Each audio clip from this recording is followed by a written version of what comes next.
Muhammad Aziz was sentenced to life in prison. People knew why you were there, that you were one of the men convicted of killing Malcolm. Were there threats because of that? To me? No. Yes, sir. No. The people know I didn't do it. Nobody ever thought I did it, just white people. Our people never thought I did it.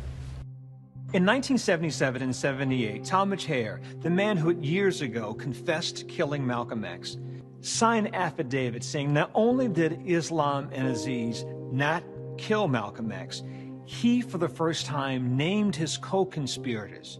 And based on those signed affidavits from Talmadge Hayer, Aziz and Islam appealed their convictions. But those appeals were denied. Aziz was eventually paroled in 1985 after spending 20 years in prison, but his innocence was still in question. Until 2020, when lawyers for Aziz convinced then Manhattan District Attorney Cyrus Vance to reopen the case. Vance sat down with my colleague, Pierre Thomas. What was it about what was presented to you that made you think, maybe we should look at this?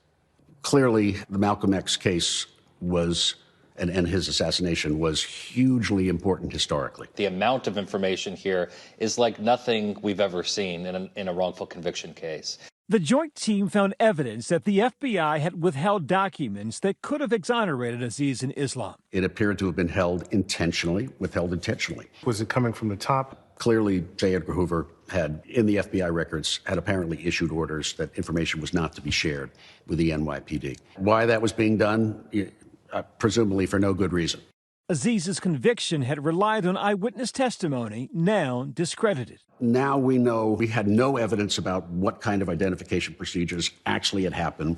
Were they done at the standards that we would require today? It's a complete empty notebook on how the identifications were made. Finally, 55 years after Aziz's conviction, exonerated, with his family by his side. Khalil Islam posthumously exonerated as well. We are moving today to vacate the convictions of Muhammad Aziz and Khalil Islam for the assassination of Malcolm X.